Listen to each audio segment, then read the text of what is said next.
안녕하세요. 오늘 266페이지 부동산 거래 신고 등에 관한 법률을 할 차례죠. 예, 부동산 거래 신고 등에 관한 법률은 시험에 5문제 정도 출제가 됩니다. 그래서 최근에 출제 경향을 보면 공인중개사 법령이 시험에 많이 출제되고요. 실무는 거의 많이, 원래 실무가 12문제 정도 출제되어야 하는데 실무가 최근 들어서는 5, 6문제 이 정도밖에 출제가 안 되고 있는 실정입니다. 그 이유는 이 법적 근거가 있어야 되고 논란의 여지가 있는 것들은 출제하게 되면은 이의신청이 되기 때문에 그렇죠. 자, 그래서 오늘 하는 부동산 거래 신고 등에 관한 법률까지가 중요합니다. 자, 267페이지를 보면 맨 위에 연역은 시험에 역사인데 거의 출제는 안 됩니다. 다만 이게 2006년 1월 1일 노무현 정부 때 도입이 됐었습니다. 이게 그 당시에 엄청난 파문을 일으켰고 모든 국민들이 거의 다 반대했습니다. 왜냐하면 이 개업공개사들이 결사 반대하니까 오피니언 리더들이 반대를 하다 보니까 국민 여론도 엄청나게 반대를 했고, 그럼에도 불구하고 지금 정권이 여러 번 바뀌었지만 이 제도는 오히려 더 강화됐고 전혀 변한 게 없습니다. 다른 것들은 예를 들면 지금 우리 과학기술정보통신부 같은 경우는 정권이 바뀔 때마다 부서 이름이 계속 바뀌었었습니다. 옛날에는 박근혜 정부 때는 미래창조과학부 뭐 이런 식으로 계속 바뀌었는데 이 제도는 전혀 바뀌지가 않았어요. 그래서 아주 어떻게 보면 좋은 제도라고, 지금 와서 보면 좋은 제도라고 볼 수 있겠죠. 그 당시는 엄청난 파문을 일으켰고, 지금도 또 지금 현 시점에서 실임대가 신고 제도도 도입하자는 논의가 되고 있습니다. 근데 지금 현재는 매매만 신고하고 있죠. 지금 임대차도 약 15%만 그 주민센터에서 확정일자 받는 것만 정부에서 파악을 하고 있대요. 근데 그게 한 15%밖에 안 된대요. 그러면 지금 매매만 신고하고 임대는 신고하지 않는데 아마 언젠가는 임대차도 실임대가를 신고하는 시대가 아마 올 것으로 봅니다. 먼 훗날 언제가 될지. 지금 당장은 아마 정치권에서도 하기가 쉽지가 않아요. 내년 선거기 때문에 그런 말을 꺼내는 순간 다 떨어지니까. 자, 267페이지 부동산 거래 신고 제도가 그래서 2006년 1월 1일부터 도입됐었고요. 양가로 2번에 보면 부동산 거래 신고에 관한 법률이 제정됐습니다. 즉 원래 2006년 1월 1일부터는 공인중개사의 업무 및 부동산 거래 신고에 관한 법률이라고 해서 법 이름이 굉장히 길었는데 2014년도에 공인중개사법과 부동산 거래 신고에 관한 법률이 분리됐었습니다. 그랬다가 268페이지에 보면 맨 위에 양가로 3번 부동산 거래 신고 등자가 하나 들어갔죠. 등에 관한 법률로 제정이 됐는데요. 개정된 게 아니고 제정됐습니다. 완전히 바뀌어버렸기 때문에 제정이라고 했습니다. 등자 하나 들어갔는데 법 이름은 등자 하나만 차이가 나는데 내용이 엄청나게 많이 바뀌었습니다. 동그라미 1번에 보면 2017년 1월 20일부터 부동산 거래 신고에 관한 법률, 그 다음에 외국인 토지법, 그 다음에 국토의 계획 및 이용에 관한 법률에 있던 토지거래 허가제 이 세 가지가 통폐합되어서 부동산 거래 신고 등자 하나 들어갔죠. 등에 관한 법률로 제정되었습니다. 자, 그 다음에 양가로 4번 포상금 제도도 역시 2017년 6월 3일 날 도입됐는데 지난주에 포상금 제도를 말씀드렸고 오늘 그래서 프린트 포상금 제도 비교하는 걸 내드렸죠. 지난주 강의했던 내용입니다. 공인중개사법상 포상금하고 부동산 거래 신고 등에 관한 법률 포상금 두 개 구분하는 거 반드시 한 문제는 출제될 겁니다. 오늘 내드린 프린트가 반드시 한 문제 나오면 이거는 엄청나게 큰 거예요. 나중에 합격 여부가 결정되는 거는 거의 한 문제 때문에 당락이 결정돼요. 한두 문제 때문에. 왜냐하면 기본은 55점 이상은 여러분들이 나오거든요. 학원을 다니면 정상적으로 수업을 들으면 55점 이상은 나오니까 거의 떨어지는 분도 한두 문제 때문에, 합격하시는 분도 한두 문제 때문에 합격합니다. 그래서 대부분 수험생의 분포가 평균 55점에서 65점 사이에 전부 다 분포되어 있어요. 그래서 반드시 한 문제 나온다, 이거는 꼭 기억을 해야 됩니다. 자, 그러면 269페이지 용의정입니다. 이 법에서만 쓰는 용어입니다. 용어정의라는 것은 그 조작적 정의를 하는 거죠. 그래서 자, 용어정의 양가로 2번에 보니까 1번 부동산이란 토지 건축물을 말한다.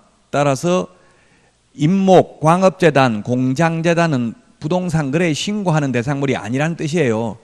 지금 제목이 뭡니까? 부동산 거래 신고거든요. 그래서 부동산이 신고하는 부동산은 토지 건축물이라고요. 즉 이 법에서는 임목, 광업재단, 공장재단은 부동산이 아닙니다. 자, 그 다음에 부동산 등기란 부동산을 취득할 수 있는 권리를 말한다. 부동산 또는 부동산을 취득할 수 있는 권리를 말한다. 그래서 결론은 부동산 거래 신고는 토지, 건축물, 입주권, 분양권만 부동산 거래 신고하고 임목, 광업재단, 공장재단은 중개 대상물이지만 부동산 거래 신고 대상물은 아니라는 뜻입니다.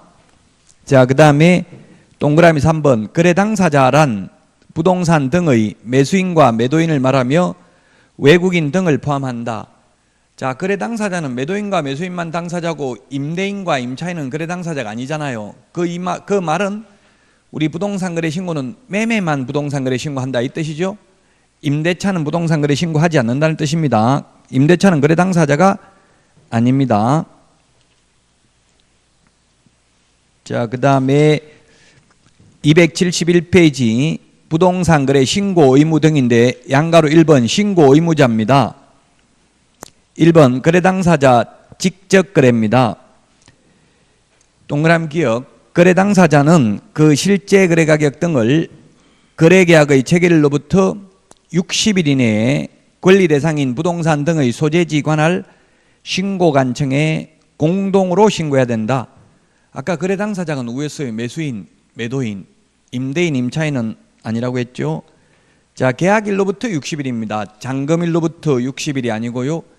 근데 이 계약일로부터 60일은 앞으로 30일로 바뀔 가능성이 있어요. 시험 치기 전에. 그냥 그래서 가볍게 너무 확실하게 암기하지 말라고요. 계약일로부터 60일 이내에 부동산 소재지 시장군수구청장입니다. 부동산 소재지 시장군수구청장을 신고관청이라고 하고요.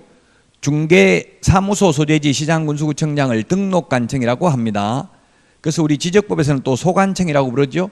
법마다 부르는 이름이 다릅니다. 그래서 신고관청에 공동으로 신고해야 된다 이렇게 돼 있는데요. 옛날에는 신고서 제출은 단독으로 해야 된다 이런 말이 있었습니다. 근데 지금은 신고는 공동으로 해야 된다고 돼 있고 신고서 제출은 공동으로 해야 되는지 혼자서 해야 되는지 규정이 없습니다. 즉 혼자 가도 되고 같이 가도 됩니다. 공동으로 해도 됩니다. 그러면 공동으로 신고해야 된다는 의미는 신고서에 서명 또는 날인을 공동으로 해야 된다는 뜻입니다. 제출은 공동으로 해도 되고 단독으로 해도 됩니다. 다만 동그라미 니은입니다. 다만 계약 일방 당사자가 일방 또는 거래 당사자 일방이 국가 등인 경우는 국가 등이 단독으로 부동산 거래 신고를 합니다. 거래 당사자 직거래인 경우는 국가 등이 단독으로 부동산 거래 신고를 합니다. 디귿에 보면 거래 당사자 중 일방이 신고를 거부하는 경우에는 국토교통부령이 정하는 바에 따라 단독으로 신고할 수 있다. 이 경우 이 단독으로 하는 경우 뒤에 나옵니다만은 사유서와 계약서 사본을 제출해야 됩니다. 따라서 이 단독으로 사유서 제출하러 가야 되기 때문에 단독으로 부동산 거래 신고를 하는 경우는 전자문서는 안 됩니다. 물론 계약 일방 당사자가 국가 등이어서 단독으로 신고하는 경우는 전자문서 가능합니다. 시험에 전자문서 가능 불가능도 출제됐었습니다. 자, 그 다음에 동그라미 2번 중개거래입니다. 즉 개업공개사가 계약서를 작성한 경우에는 반드시 개업공인중개사가 부동산 거래 신고를 해야 됩니다. 즉 계약 일방 당사자가 국가 등이라 하더라도 중개거래인 경우는 개업공개사가 부동산 거래 신고를 해야 됩니다. 직거래인 경우는 국가 등인 경우는 누가 한다고 했어요? 국가 등이 단독으로 신고한다고 했죠? 중개거래인 경우에는 비록 계약 일방 당사자가 국가 등이라 하더라도 개업공인중개사가 부동산 거래 신고를 해야 됩니다. 동그라미 니은 공동으로 중개를 한 경우 해당 개업공개사가 공동으로 신고해야 된다. 제가 신고를 공동으로 해봤는데 어떻게 하냐면은 현실적으로는 그 RTMS 부동산 거래 신고 거래 신고 시스템이 있어요. 국토교통부 그 홈페이지가 있어요. 거기 들어가서 매도측 개업공개사가 신고서를 작성합니다. 지금 관행이 공동중개를 하면 관행이 매도측 개업공개사 사무소에서 계약서도 적고 확인설명서도 적고 부동산 거래 신고도 합니다. 지금 법에는 없지만 공동으로 하면 아무나 해도 상관없죠. 지금 현재 현업에서 관행은 매도측 개업공개사 사무소에서 합니다.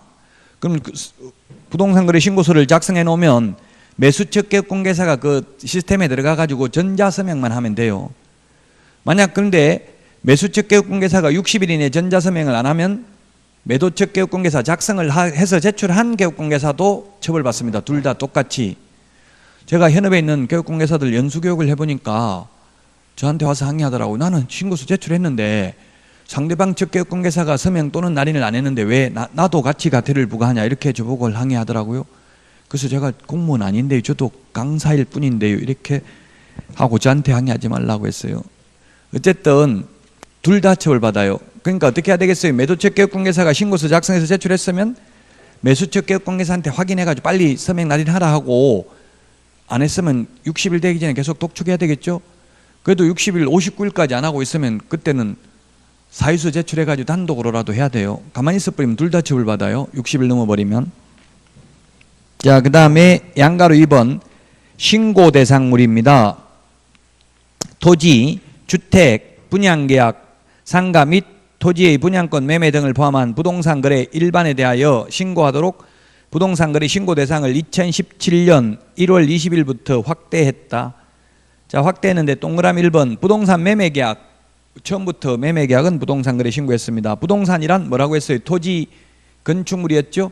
매매계약만 신고합니다. 임대차는 신고하지 않습니다. 교환계약도 신고하지 않습니다.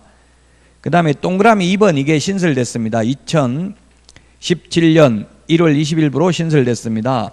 동그라미 기억에 건축물의 분양에 관한 법률, 리언, 공공주택 특별법, 디귿, 도시개발법, 리얼, 도시 및 주거환경정비법, 미엄, 빈집 및 소규모 주택 정비에 관한 특례법, 비업, 산업입지 및 개발에 관한 법률, 시옷, 주택법, 이영, 택지개발 촉진법, 이 8개 법률에 의한 공급계약 부동산 거래 신고해야 됩니다. 이게 2017년 1월 20일부로 신설됐습니다. 즉 쉽게 말하면 아파트 처음 분양받았을 때에도 부동산 거래 신고해야 됩니다. 옛날에는 아파트 분양받아서 전매할 때만 부동산 거래 신고했거든요.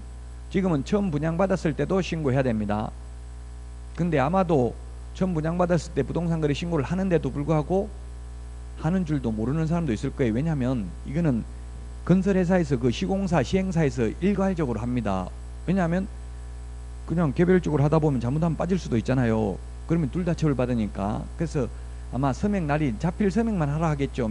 그 분양받은 사람한테는, 수분양자한테는 엑셀 프로그램으로 그냥 그 공동으로 신고하는 경우, 이게 대량 물건 신고하는 게 있더라고요. 프로그램이 따로 그 시스템에 들어가니까. 그래서 일괄적으로 그 시공사나 시행사에서 부동산 거래 신고를 합니다.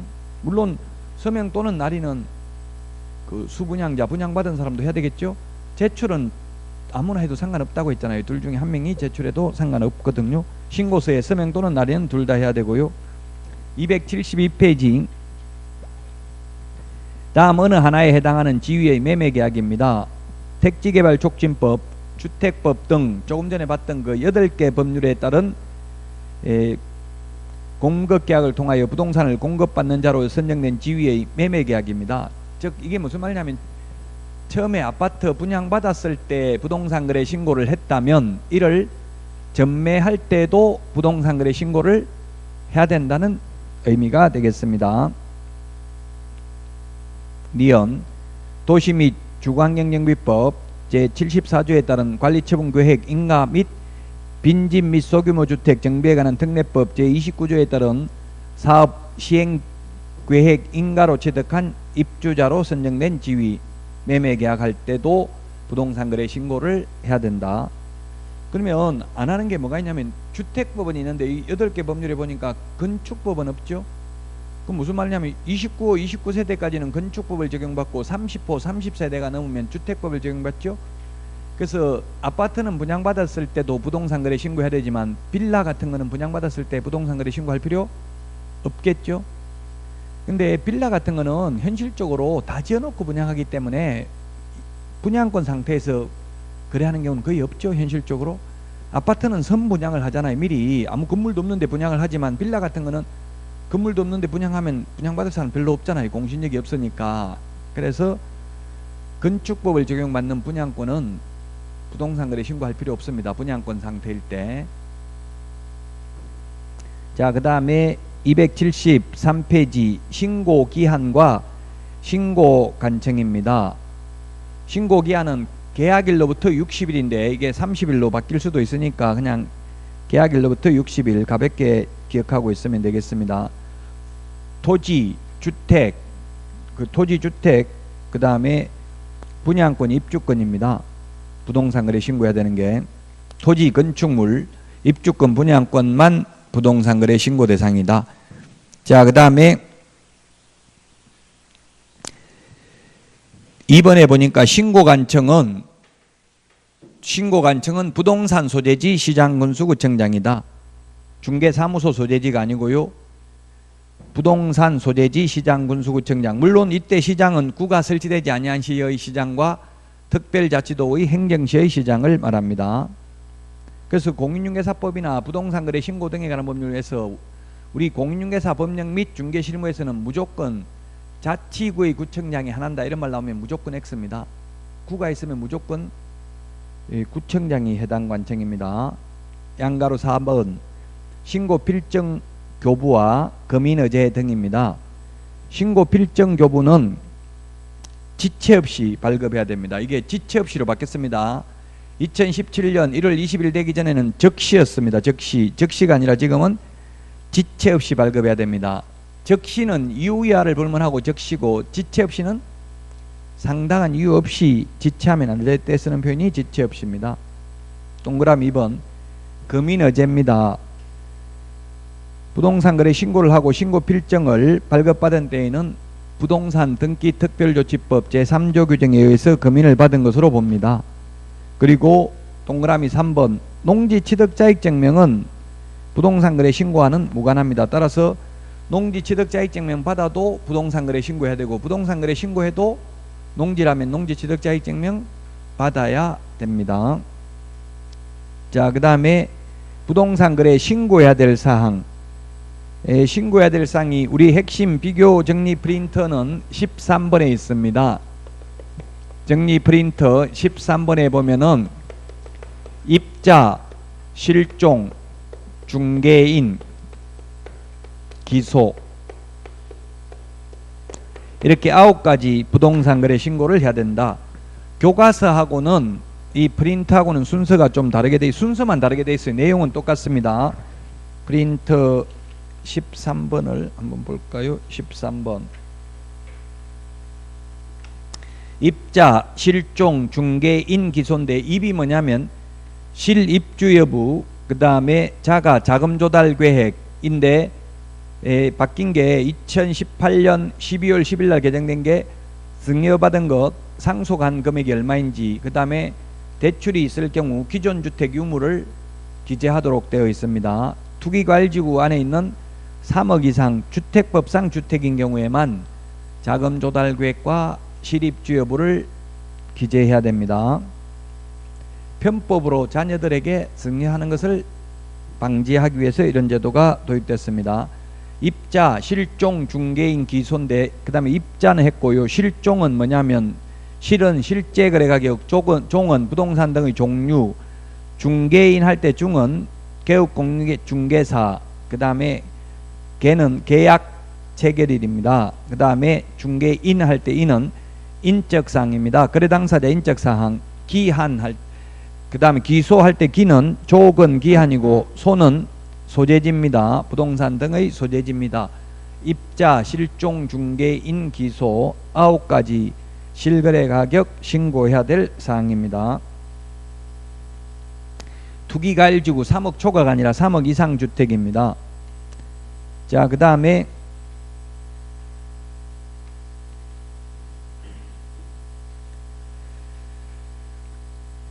(275페이지입니다) 275페이지 274페이지 그 양가로 6번에 있는 거 이거는 지금 바뀔 가능성이 있기 때문에, 즉 지금 현재는 60일 이내 신고인데 이게 30일로 바뀌면 내용이 또 이 부분이 바뀔 부분이거든요. 그래서 이 정도만 하고 바로 275페이지 안 바뀌면 다시 시험 보기 전에 말씀드릴 기회가 있으니까요. 부동산 거래 신고 절차입니다. 즉 신고 방법입니다. 신고 방법.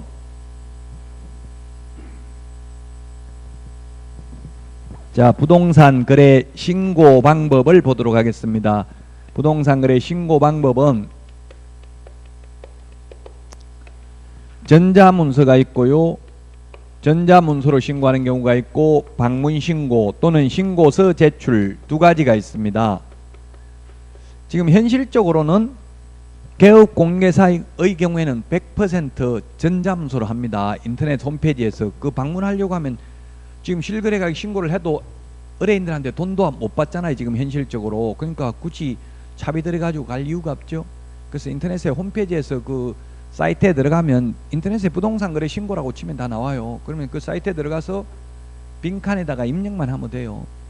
자, 그래서 전자문서로 하는 경우는 본인이 있고 대리인이 있는데, 전자문서는 대리인은 안 됩니다. 본인만 할 수 있습니다. 항상 신고하러 가는 사람 신분증은 있어야 됩니다. 신분증이 있어야 되는데 전자문서는 신분증 대신에 공인인증서가 있으면 됩니다. 공인인증서 있으면 된다. 자, 그 다음에 방문신고도 역시 본인이 할 수 있고 대리인이 할 수 있습니다. 방문신고 본인이 하는 경우 본인 신분증만 있으면 됩니다. 신분증은 주민등록증, 운전면허증, 여권, 이 신분증입니다. 이것만 있으면 됩니다. 물론 당연히 신고서는 제출해야 되겠죠. 모든 신고는 그 신고서는 제출해야 됩니다. 예를 들면 사무소 이전이면 사무소 이전 신고서, 휴폐업 신고면 휴폐업 신고서, 그건 당연히 들어가니까 시험에 당연히 들어가는 걸 묻지 않아요. 당연히 들어가야 되고 그 신분증 가지고 가면 된다고 신고서만 제출하면 돼요. 자, 그 다음에 대리인이 방문 신고를 하는 경우에는 거래 당사자를 대리하는 경우가 있고요. 그 다음에 개업공개사를 대리하는 경우가 있습니다. 개업공개사를 대리하는 것은 소속공개사는 대리할 수 있는데 보조원은 대행할 수 없습니다. 제출을 대행하는 건데 제출도 대행할 수 없습니다. 이거 지금 신고하는 방법이라고 했는데 이게 뭐냐면 신고서 제출하는 방법이에요. 신고서 제출하는 방법. 그럼 현실적으로 대리인이 신고하는 경우는 거래 당사자를 대리하는 경우 봤습니다. 저는 뭐냐면 거래 당사자 직거래한 경우는 법무사가 대리합니다. 왜냐하면 법무사들이 등기 신청할 때 등기소에 이걸 제출해야 되거든요. 등기소에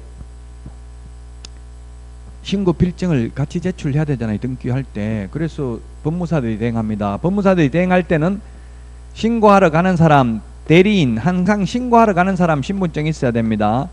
대리인 신분증이 있어야 되고요. 그 다음에 본인 자필 서명 있는 위임장이 있어야 됩니다. 자필 서명 있는 위임장이 있어야 되고, 그 다음에 본인의 신분증 사본 있어야 됩니다. 근데 만약에 이 본인이 법인인 경우에는 법인은 숨을 쉬는 사람이 아니기 때문에 자필할 사람이 없기 때문에 본인 인감도장이 날인된 위임장이 있으면 되고요. 그 다음에 신분증 대신에 법인 인감증명서 있으면 됩니다.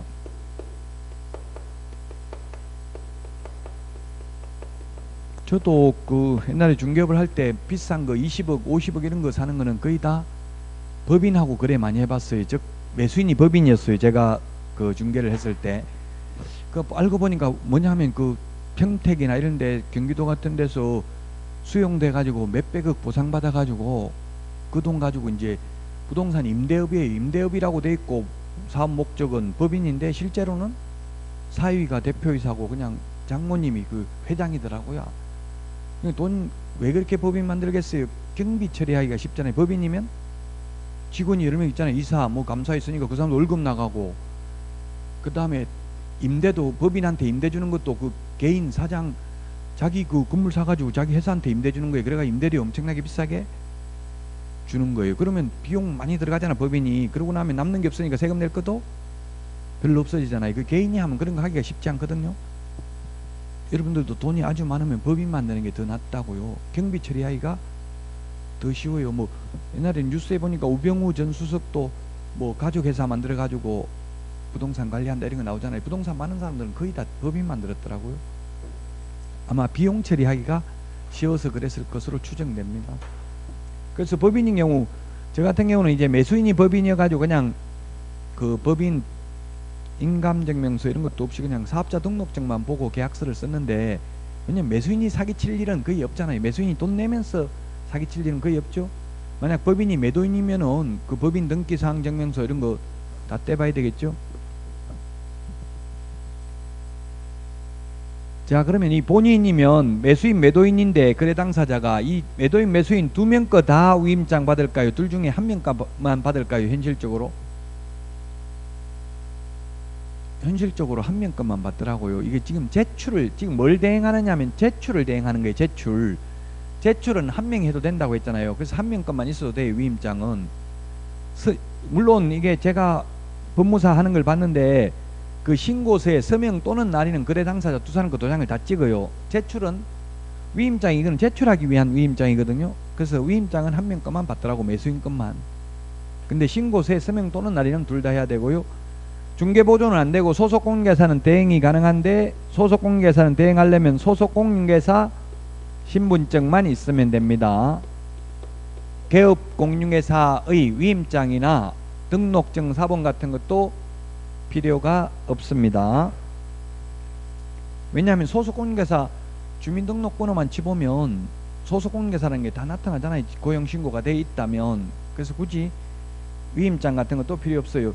위임장 떼가지고 하면 번거롭잖아요. 그 법무사들도, 법무사 사무장들은 그냥 가서 등기 신청 서류 위임장 없이 막 내거든요. 그 마찬가지 소속공인계사도 만약에 여러 번 신고하러 가는데 갈 때마다 위임장 적어가지고 이렇게 하면 번거롭잖아요. 그래서 그냥 소속공인계사는 신분증만, 소속공인계사 신분증만 가져가면 됩니다.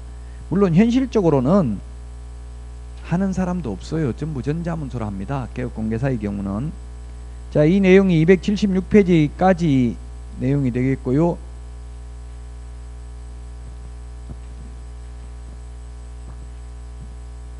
자, 그 다음에 278페이지 부동산 거래 신고서 서식을 보니까 오른쪽 메뉴에 지체 없이입니다. 지체 없이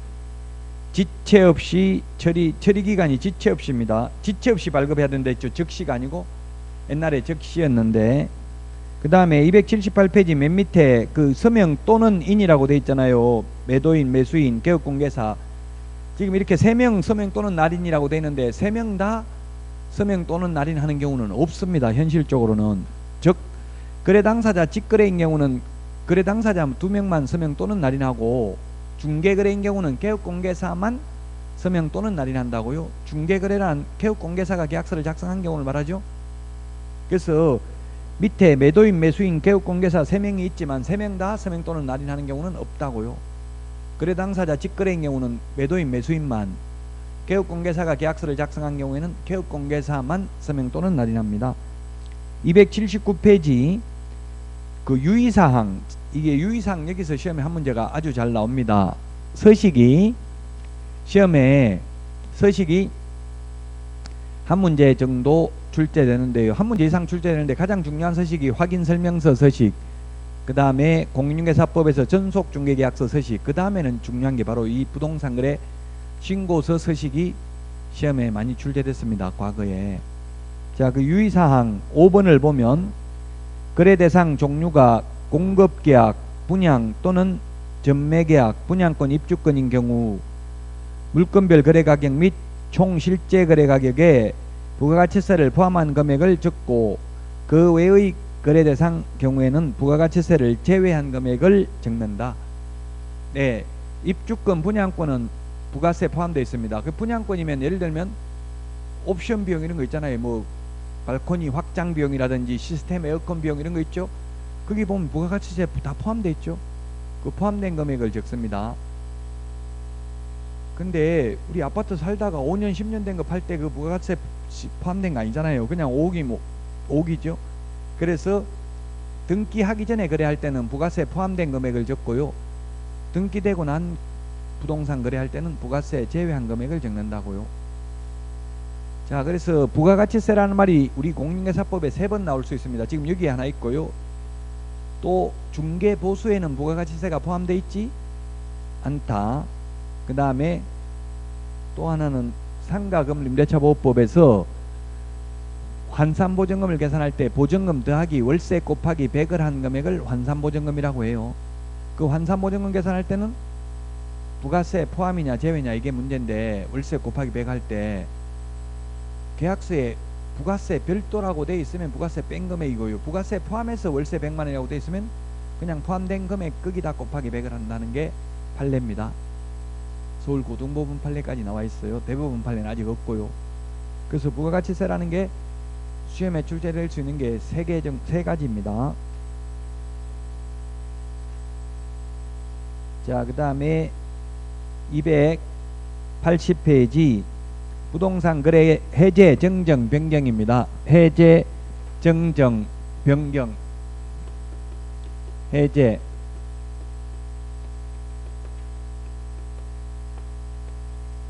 정정 신청, 해제 신고, 정정 신청,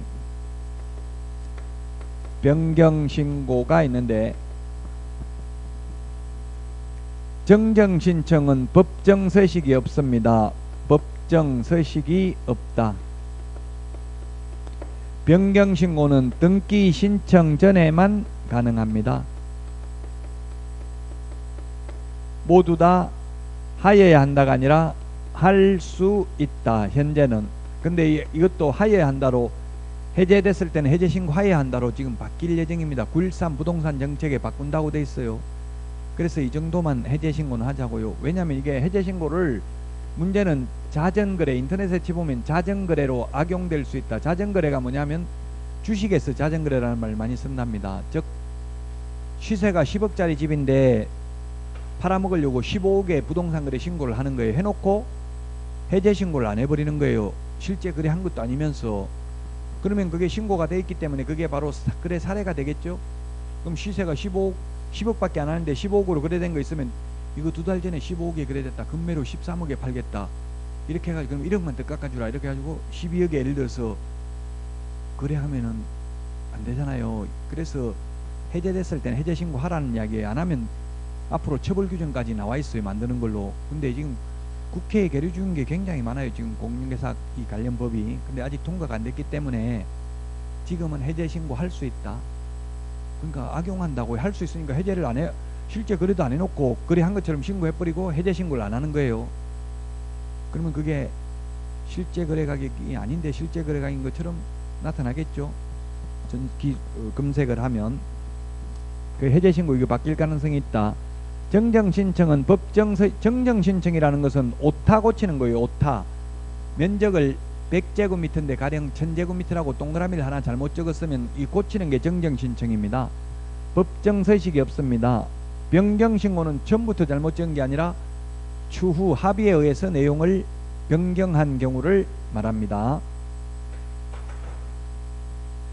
자, 정정 신청은 우리 핵심 비교정리 프린트 14번에 있습니다.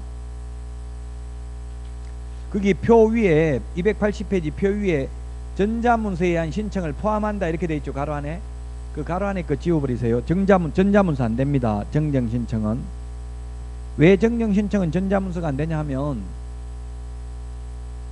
신고 필정에다 정정상을 기재해서 제출하러 가야 됩니다. 법정 서식이 없잖아요. 그래서 가로 안에 전자문서에 의한 신청을 포함한다 이거 지워주세요.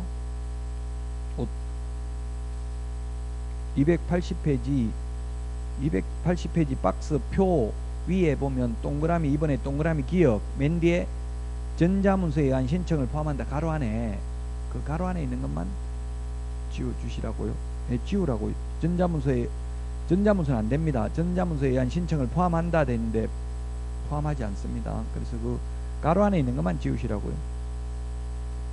자, 그 다음에 정정 신청해야 되는 게 주지사 종목 이렇게 암기를 했습니다. 주지사 종목. 주소, 거래 지분, 그 다음에 사무소 소재지, 건축물의 종류, 지목입니다. 지목, 주지사 종목, 중개사무소 소재지, 이렇게 정정할 수 있는데요. 다만 거래 당사자의 주소, 전화번호 및 전화번호 또는 휴대전화번호는 해당자만 서명 또는 날인해서 정정 신청할 수 있습니다. 나머지는 다 거래 당사자가 모두 서명 또는 날인해야 됩니다. 정정하려면. 주지사 종목, 거래 당사자 주소, 전화번호, 휴대전화번호, 지는 거래 지분 비율, 사는 중개사무소 소재지, 그 다음에 종은 건축물의 종류입니다. 토지의 종류는 정정 안 됩니다.